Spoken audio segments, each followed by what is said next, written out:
नमस्कार, आप देख रहे हैं आवाज इंडिया। मैं हूं प्रीति। खबरों की शुरुआत करते हैं, लेकिन सबसे पहले एक नजर डालते हैं आज के हेडलाइंस पर। चिनाब पर बसा दुनिया का सबसे ऊंचा रेल पुल आज देश को समर्पित। मोदी देंगे कश्मीर को कनेक्टिविटी का ऐतिहासिक तोहफा। बेंगलुरु भगदड़ पर बड़ी कार्रवाई। सीएम सिद्धरमैया ने पुलिस कमिश्नर को किया सस्पेंड। सिस्टम पर चला सख्ती का चाबुक। आरसीबी के रोड शो पर फूटा गंभीर का गुस्सा। बोले, ये भीड़ जुटाने का तमाशा है। बेंगलुरु भगदड़ केस में पहली गिरफ्तारी। आरसीबी का सीनियर मेंबर निखिल सोसले पुलिस की गिरफ्त में।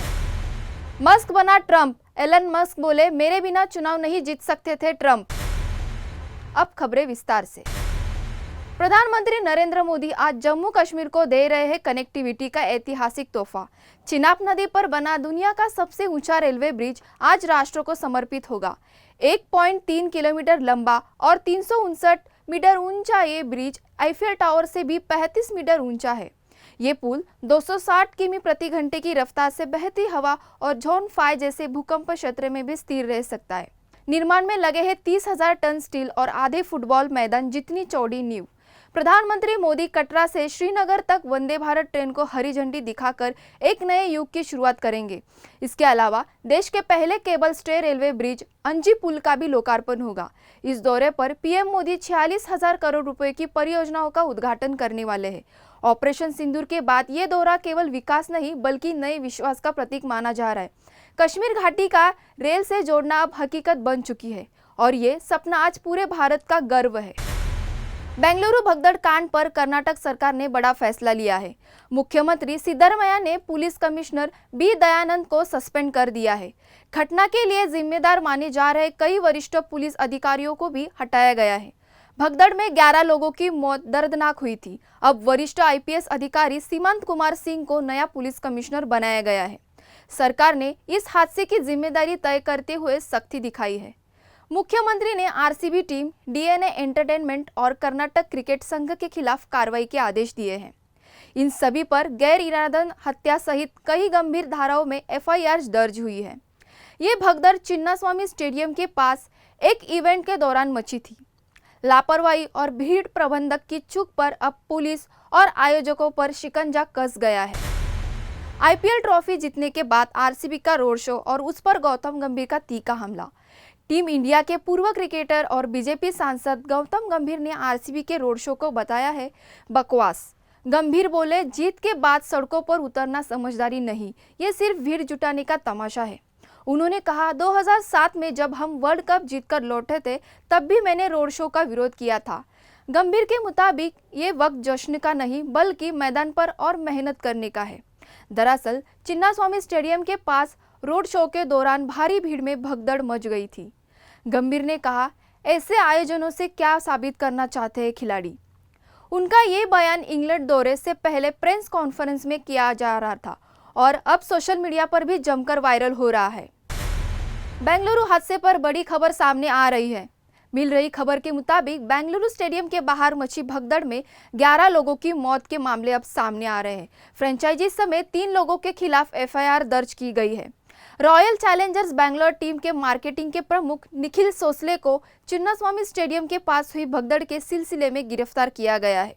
4 जून को बेंगलुरु में आरसीबी की विजय परेड के दौरान हुई भगदड़ मामले में पुलिस द्वारा की गई ये पहली गिरफ्तारी है।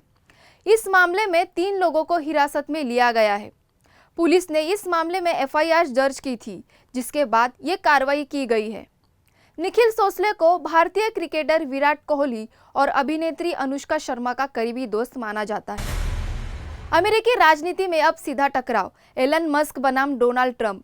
टेस्ला और एक्स के मालिक एलन मस्क ने साफ कह दिया है, मेरे बिना ट्रंप चुनाव नहीं जीत सकते थे। मस्क ने 2020 के चुनाव का हवाला देते हुए कहा, मैंने जो सोशल मीडिया सपोर्ट दिया उसी से ट्रंप को फायदा मिला। डोनाल्ड ट्रंप की एक पुरानी टिप्पणी पर मस्क ने जवाबी हमला बोला। मस्क का आरोप है, ट्रंप अब एहसान भूल चुके हैं, लेकिन हकीकत जनता जानती है। दोनों के बीच अब एक्स यानी ट्विटर पर लगातार वार पलटवार हो रहे हैं। मस्क ने ट्रंप के कुछ पुराने बयानों को रीट्वीट कर लिखा, तथ्य मत भूलिए, अब देखना यह है कि क्या ये जुबानी जंग चुनावी रणनीति को भी प्रभावित करेगी या नहीं। वक्त हो चला है एक छोटे से ब्रेक का।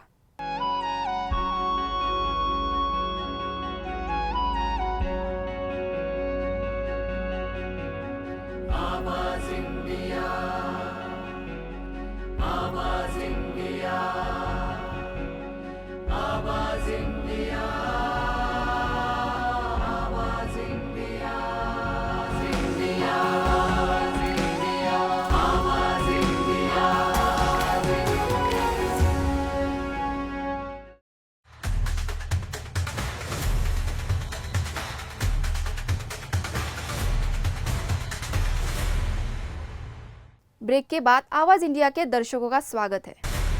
टीएमसी सांसद महुआ मोइत्रा की शादी की पहली तस्वीर सामने आ चुकी है और वो भी सोशल मीडिया पर वायरल। महुआ ने बीजेडी के पूर्व सांसद पिनाकी मिश्रा से जनवरी में शादी की और अब पहली तस्वीर में वो दोनों साथ में केक काटते दिख रहे हैं। महुआ ने इंस्टाग्राम पर लिखा, प्यार और शुभकामनाओं के लिए सभी को धन्यवाद। फोटो में दोनों के चेहरे पर मुस्कान और हाथों में एक दूसरे का साथ। टीएमसी की युवा नेता सायोनी घोष ने भी इस मौके पर कपल को बधाई दी है।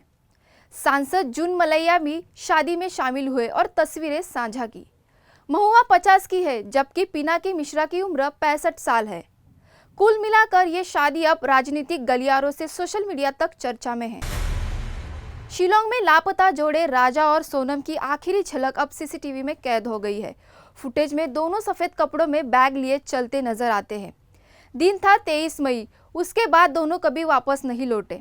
राजा का शव 11 दिन बाद एक खाई में मिला, लेकिन सोनम अब भी लापता है। सीसीटीवी में दोनों को पास की दुकान पर देखा गया, जहां कॉफी को लेकर दुकानदार से हल्की बहस भी हुई। सोनम ने उसी दिन अपनी सास से फोन पर आखिरी बात की थी और फिर फोन स्विच ऑफ।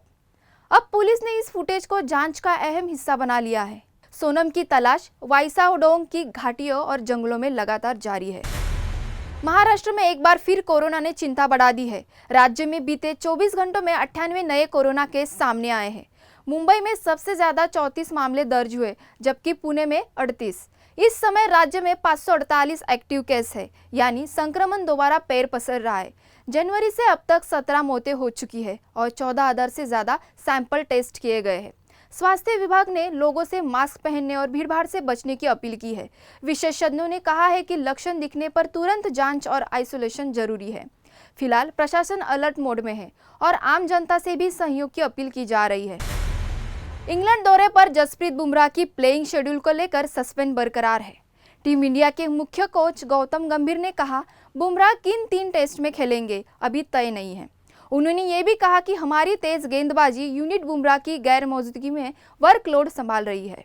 गंभीर ने संकेत दिया है कि बुमराह को लेकर रणनीति लचीली रहेगी, फाइनल प्लान आगे तय होगा। हालांकि बुमराह के सिर्फ 3 टेस्ट खेलने की चर्चा पर उन्होंने पूरी तरह मुहर नहीं लगाई। गंभीर ने टीम मैनेजमेंट की सोच को साझा करते हुए कहा, हम रोटेशन पर फोकस कर रहे हैं। टीम का उद्देश्य सिर्फ सीरीज जीतना नहीं, बल्कि खिलाड़ियों की फिटनेस को भी मैनेज करना है। टेस्ट सीरीज की तारीख जैसे जैसे नजदीक आ रही है, बुमराह की भूमिका पर सभी की नजर टिक गई है। 50 बेसिस पॉइंट की रेपो रेट में कटौती, महंगाई में भी मिलेगी राहत। भारतीय रिजर्व बैंक ने एक बार फिर बड़ी राहत दे दी है। दरअसल आरबीआई ने लगातार तीसरी बार रेपो रेट में कटौती की है और इसे 50 बेसिस पॉइंट पर घटा दिया।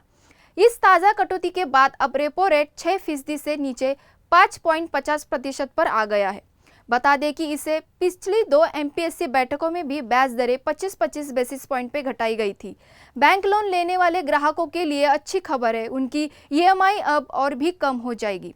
आरबीआई गवर्नर संजय मल्होत्रा ने बताया कि बैठक में एसडीएफ रेट 5.75% से घटाकर 5.25% किया गया है, जबकि एमएसएफ रेट को भी 6.25% से घटाकर 5.75% कर दिया गया है।